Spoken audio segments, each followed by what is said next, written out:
నమస్తే అందరికీ. నిన్నటి అధ్యాయంలో బాబా చెప్పిన గురు పూజా విధానం గురించి తెలుసుకున్నాం కదా! ఈ అధ్యాయంలో బాబా విభూది మహిమల గురించి తెలుసుకుందాం. మనసులో నిలిచిపోయే విధంగా విభూదిని గురించి తెలుసుకుంటే మన జీవితంలో చాలా మార్పు వస్తుంది. బాబా మన ఎదురుగా ఉన్నారని భావన చేసి ఈ అధ్యాయాన్ని మొదలుపెడదాం. బాబా తన భక్తులకు ఊదీ ప్రసాదం ఇచ్చుట ద్వారా ఏమి బోధించదలిచెనో తెలుసుకుందాం. ఈ ప్రపంచంలో మనకు కనిపించు ప్రతి వస్తువు చివరికి నశించి బూడిదగా మారుతుంది. ఆఖరికి మన శరీరం కూడా అంతే. శరీరంలో నుంచి ప్రాణం పోయిన తర్వాత దాన్ని దహనం చేస్తే కొద్దిపాటి బూడిదగా ఈ శరీరం మారిపోతుంది. ఇలాంటి అశాశ్వతమైన ఈ శరీరం కోసం ఎన్నో ఆశలు, వ్యామోహాలు, అన్యాయాలు, అక్రమాలు, పాపాలు చేస్తావెందుకు? అశాశ్వతమైన ఈ సృష్టిలో నీవు అనుకునే ఈ శరీరం కూడా ఈ బూడిద వలె అశాశ్వతమైనదని తెలుసుకోమని హెచ్చరించడానికే బాబా భక్తులందరికీ విభూదిని పంచిపెట్టేవారు. బాబా ఊది మహిమలను తెలుసుకుందాం. డాక్టర్ పిళ్ళే అనేవాడు బాబాకు ప్రియమైన భక్తుడు. అతడు తరచుగా బాబా దగ్గర కూర్చుండేవాడు. బాబా కూడా అతన్ని ఎక్కువగా ప్రేమిస్తూ అనేక విషయములను మాట్లాడుతూ ఉండేవాడు. ఒకసారి ఈయనకు నారిపుండు వ్యాధి వచ్చింది. భరించలేని బాధను అనుభవించుచుండెను. కాకా దీక్షిత్ దగ్గరికి వెళ్ళి ఆ బాధ తను భరించలేనని, మరణమే ఈ బాధ కన్నా సుఖమనిపిస్తున్నదని బాబా వద్దకు వెళ్ళి తనకు బదులుగా వారిని ప్రార్థించి ఈ బాధ తీవ్రతను తగ్గించి దాన్ని 10 జన్మలకు పంచిపెట్టవలసిందిగా కోరమని చెప్పెను. దీక్షిత్ ఈ విషయం బాబాకు వివరించగా బాబా మనస్సు కరిగి కరుణా దృష్టితో అతడేల 10 జన్మ కాలములు బాధపడవలెను, భయమును వదలమని చెప్పుము. గత జన్మలలో అతను చేసిన పాపములను 10 రోజుల్లోనే నేను నశింపజేయగలను. ఇహపర సౌఖ్యములనిచ్చుటకు నేను ఈ ద్వారకామాయలో సిద్ధముగా కూర్చుని ఉండగా నా భక్తుడు చావుని ఎందుకు కోరవలెను? అతన్ని ఇక్కడకు తీసుకొని రండి, ఆ బాధను శాశ్వతముగా తొలగించదమని చెప్పగా పిళ్ళేని తీసుకొని వచ్చి ద్వారకామాయలో కూర్చోబెట్టగా బాబా అతనికి తన బాలీసును ఇచ్చి పుండుపై చేయి వేసి నిమిరి తన అభయహస్తమును చూపుచూ నెమ్మదిగా విశ్రాంతి తీసుకొనుము. బాధలకు అసలైన మందు మన గతజన్మ పాపములను అనుభవించి తద్వారా విముక్తి పొందుటయే. కష్టసుఖములకు మనము చేయు కర్మలే కారణం. కొంచెం మోర్చుకొనుము. అలాగే ఆర్చి తీర్చువాడు దేవుని ధ్యానించినా నీ క్షేమమును చూచును. దైవమునకు శరీరము, మనస్సు, ధనము, వాక్కు సమస్తము అర్పించి సర్వస్వ శరణాగతి కావలెను. అట్లు చేసిన భగవంతుడు తప్పక మనల్ని రక్షించి తీరును. భగవంతుడు మనందరికీ యజమాని. అల్లా మాలిక్. ఇప్పుడే ఒక కాకి వచ్చి పొడుచును, అప్పుడు నీ కురుపు నయమగునని చెప్పెను. ఇంతలో అబ్దుల్ అను కుర్రవాడు వచ్చి దీపములను తుడిచి బాగు చేయుచుండగా అతని కాలు పిల్లే కురుపు మీద పడగానే ఆ పుండులో నుంచి 7 గినియా పురుగులు బయటకు వచ్చి ఆ తర్వాత ఊది తినటం వలన పుండు పైన వ్రాయటం వలన ఎలాంటి మందులు వాడకుండా 10 రోజుల్లో పూర్తిగా మాయమైపోయింది. కాకా మహాజని స్నేహితుడు విగ్రహారాధనను అంగీకరించడు. వింతలు, తమాషాలు స్వయంగా సాయిబాబా వద్ద చూడాలనే ఉద్దేశంతో అతడు ఒకసారి కాకాతో షిర్డీకి వెళ్ళాడు. బాబాకు దక్షిణ ఇవ్వమని నమస్కరించమని ముందుగానే కాకాకు చెప్పాను. ఇద్దరూ షిరిడీకి చేరగానే కాకాజని స్నేహితుని బాబా ముందుగా మంచి మాటలతో ఆహ్వానించెను. బాబా యొక్క కంఠధ్వని, ఆ మాటలు అన్నీ ఎప్పుడో మరణించిన తన తండ్రి మాట వలె వినిపించెను. ఒక క్షణకాలం బాబా రూపంలో తన తండ్రి కనిపించెను. అతని సంతోషమునకు అంతు లేదు. వీరు తప్పక నా తండ్రి గారే అనుకునుచు అప్రయత్నంగా మసీదు మెట్లెక్కి బాబా పాదములపై పడి కన్నీరు మున్నీరుగా ఏడ్చెను. కొద్ది క్షణాల తర్వాత లేచి కూర్చొనగా మరలా బాబా మామూలుగా కనిపించెను. అప్పుడు సాయి అతనితో, నీకు దక్షిణ ఇచ్చుటకు ఇష్టము లేదు, అందువల్ల నిన్ను అడగలేదు. నీకు నాకు మధ్య గల తెరను తీసివేయము. అప్పుడు మనిద్దరము ఒకరినొకరు చక్కగా చూసుకొనగలము, కలుసుకొనగలము, ఆనందించగలము. నీవు వేరు, నేను వేరు కాదు, మనిద్దరం ఒకటే. నాలోనే నీవున్నావు, నీలో నేనున్నాను. ఇంక ముందైనా భేదభావం విడిచిపెట్టుము అని చెప్పి త్వరగా ఇంటికి తిరిగి వెళ్ళమని ఆదేశించెను. ఇలాంటి ఇబ్బందులు లేకుండా క్షేమంగా అతడు తిరిగి ఇంటికి వెళ్ళెను. బాబా చెప్పిన పై మాటలను అతడు పదే పదే గుర్తు చేసుకుంటూ ఆనందాన్ని ఎంతో కాలం అనుభవించాడు. ఇంటికి వెళ్ళి తలుపులు తెరవగానే లోపల నుంచి ఒక పిచ్చుక వేగంగా బయటకు ఎగిరిపోయాను. లోపల 2 చనిపోయి ఉండెను.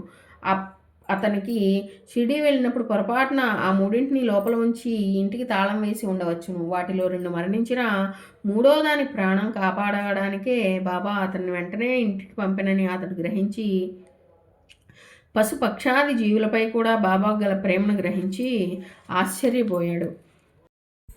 కొందరు బాబాను విమర్శనా దృష్టితో చూచెడివారు. హిందూ మతంలో గల అనేక శాఖలు, ఉపశాఖలు మతాన్ని చిన్నాభిన్నం చేయుటచే ఆఖరికి దేవుడే లేడేమోననే సామాన్య మానవుడు ఆలోచించే స్థితి వచ్చింది. దీనికి తోడు భౌతిక తత్వం బాగా పెరగడం వలన సినిమాల్లోనూ నవీన సాహిత్యంలోనూ దైవభక్తులకు పనికిమాలిన వారిగా అసమర్థులుగా ప్రదర్శించి చూపుతూ ఉండడం వలన నవీన నాగరికతకు అలవాటు పడిన యువతరానికి దేవుడు దైవభక్తి ఒక వెక్కిరింతగా తయారైంది. అలాంటి ఆధునిక భావాలు గల హైకోర్టు ప్లీడరు ధక్కరనకి ఒక కంపెనీ ఉండేది. అందులో కాకా మహాజన్ మేనేజర్గా పనిచేయుచుండేవాడు. దైవభక్తి కన్నా ఆధునిక విద్యలు తెలివితేటలు ముఖ్యమని, తోటి మనిషిని ప్రేమించడం ముఖ్యంగా దేవునికి నైవేద్యం పెట్టడం వృధా అనే మానవతావాది దక్కర్. కాకా తరచూ షిరిడీ వెళ్ళి చాలా రోజులు ఉండడం మొదలైన బాబా లీలను విన్న తర్వాత ఒకసారి బాబాను పరీక్ష చేసి మహిమల్లోని నిజాన్ని బట్టబయలు చేయాలని, దక్షిణ ద్వారా ధనం పోగు చేస్తున్నాడని నిరూపించాలని దక్కర్ హోళీ సెలవుల్లో కాకాతో పాటు షిరిడీకి వెళ్ళాను. కాక బాబాకు సమర్పించుటకు 2 సేర్ల ఎండు ద్రాక్ష పళ్లను తీసుకొను.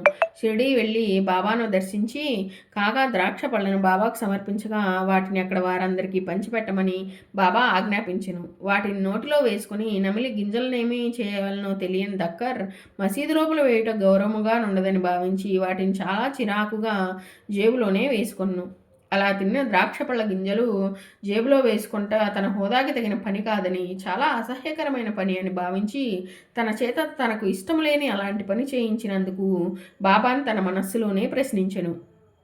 ఇదేనా నీ మహత్యము, గొప్పతనము అంటూ తన మనస్సు లోపలనే నిలదీసి అడిగాను. అతని మనోభావాలను గ్రహించగలిగిన బాబా తన దగ్గరకు పిలిచి అంతకుముందు పంచగా మిగిలిన వాటిలో నుంచి మరికొన్నింటిని తీసి అతని చేతిలో పెట్టి తినమనెను. అతడు తినుటకు ఇష్టం లేక చేతితో పట్టుకొని కూర్చుండెను. మరలా బాబా తినమని హెచ్చరించగా వారి ఆజ్ఞానుసారము వాటిని తినగా అందులో ఏ ఒక్క ద్రాక్ష పండులోనూ గింజలు లేవు. అతని ఆశ్చర్యమునకు మేరలేదు. అందరినీ ప్రశ్నించి అందరికీ గింజలు గల ద్రాక్ష పండ్లు వచ్చినవిని తెలుసుకున్నాను. మహిమలను చూడవలననే కోరిక తనకు బాబా ఈ మహిమను చూపించారని తలచి సంతోషపడుతూ ఉండగా కాక అతన్ని తన యజమాని అని బాబాకు పరిచయం చేసెను. అప్పుడు బాబా తను నీకు యజమాని కావచ్చు, కానీ అతని యజమాని మరి ఒకడు కలడు, ఆయనే అందరికీ యజమాని, అల్లా మాలిక్ హై అంటూ దక్కర్ను ఆశీర్వదించగా అతడు తనంతాను మరిచి బాబా పాదాలపై పడి సాష్టాంగ నమస్కారం చేయగా బాబా పాదములు కళ్యాణ తిలకం దిద్దిన విష్ణుమూర్తి పాదములవలే ఎర్రని పారాణితో దగదగలాడుచుండెను. కళ్ళు జిగేలుమనగా మరలా లేచి చూచేసరికి మామూలు పాదముల వలె కనిపించెను. ఈ విచిత్ర దృశ్యమును చూచి దక్కర్ మరింత భక్తి భావంతో రెండవసారి పాద నమస్కారం చేయగా దక్కర్తో బాబా దైవం సర్వశక్తి స్వరూపము, సర్వవ్యాపకము, సర్వసమర్థవంతం, విరాట్ దైవస్వరూపం. పంచేంద్రియాలకు బుద్ధికి అంత తేలిగ్గా అందే శక్తి కాదు. ప్రతి మానవుడు ఆ దైవశక్తిని చేరుకునే ప్రయత్నం చేయాలి. మానవ సేవ కూడా మాధవ సేవే, అయినా దైవాన్ని విస్మరించరాదు అని చెప్పి దక్షిణ గురించి అతని మనసులో గల సందేహం నివారించడానికి ఇట్లు మరలా చెప్పాను. ఈ మసీదు తల్లికి ఎవరు రుణపడెదరో వారినే నేను దక్షిణ అడిగేదను. ఆ తల్లి ఎవరిని చూపునో వారి వద్ద నుండి దక్షిణ తీసుకునేదను. ₹1 నేను ఎవరి దగ్గర నుంచైనా తీసుకున్నచో దానికి 10 రెట్లు వారికి తిరిగి ఇవ్వవలెను. ఇది నా నియమము. దానమిచ్చిన వాడు ప్రస్తుతం విత్తనములను నాటుచున్నాడు. అది ముందు గొప్ప పంట పండును. ఈ జన్మలో ఇతరులకు ఇచ్చిన కానీ మరుజన్మలో కానీ దాన్ని పొందలేవు. దానము వలన వైరాగ్యం పెరుగును, వైరాగ్యము వలన భక్తి, దాని వలన జ్ఞానము కలుగును. ఇప్పుడు ₹1 దానమిచ్చి ముందు ముందు ₹10 లాభం పొందవచ్చును. బాంద్రాలో గల బాబా భక్తుని కుమార్తె మరొక గ్రామంకు వెళ్ళి ప్లేగు జ్వరంతో బాధపడిను. అతడు తన వద్ద సాయి విభూతి లేదని కొంత తనకు పంపమని నానా చందోర్కర్కు కబురు పంపెను. ఆ వార్త నానాకు ఠాణా రైల్వే స్టేషన్లో తెలిసెను. అప్పుడు ఆయన తన భార్యతో కళ్యాణ్ పోవుటకు స్టేషన్కు వెళ్ళెను. వారి వద్ద కూడా ఊది లేదు. నానాకు ఏమి చేయుటకు తోచలేదు. సాయిని ప్రార్థించి, బాబాని విభూతిని విశ్వాసంతో కోరిన వారికి నేను పంపలేకపోతున్నాను. నీవు సర్వశక్తివంతుడు. నీ పేరున ఈ మట్టిని తీసి ఆ గ్రామంలో గల భక్తురాలకు పెట్టినట్లుగా భావించి ఇక్కడ నా భార్య నొసటను పెట్టిచున్నాను. నీవు ఆ బాలిక ప్లేగు జ్వరాన్ని వెంటనే తగ్గించమని ప్రార్థిస్తాడు. కబురు తెచ్చిన భక్తుడు ఇదంతా చూసి తిరిగి వెళ్ళగా ఇక్కడ నానా చందోర్కర్ తన భార్య నుదుటిపై మట్టిని బాబా పేరుతో పెట్టిన క్షణం నుంచి అక్కడ ఆ బాలికపై ప్లేగు జ్వరం తగ్గినట్లుగా తెలుసుకుని ఆశ్చర్యపోతాడు. ఇందులో మట్టిని విభూదిగా భావించి రోగిని తన భార్యగా భావన చేసి బాబాను తలుచుకొని మట్టిని భార్యకు పెట్టినంత మాత్రం చేత అక్కడ రోగికి స్వస్థత కలిగింది. అంటే దీని ద్వారా మనం తెలుసుకోవాల్సింది ఏ పూజకైనా ఏ సేవకైనా నమ్మకం ప్రధానం, మన మనస్సు మన భావన ప్రధానం అని. ఈ వీడియో మీకు ఉపయోగపడితే లైక్ చేయండి. ఇలాంటి ఆధ్యాత్మిక వీడియోల కోసం మా ఛానల్ని సబ్స్క్రైబ్ చేసుకోండి. సచ్చిదానంద సాయి మంగళం.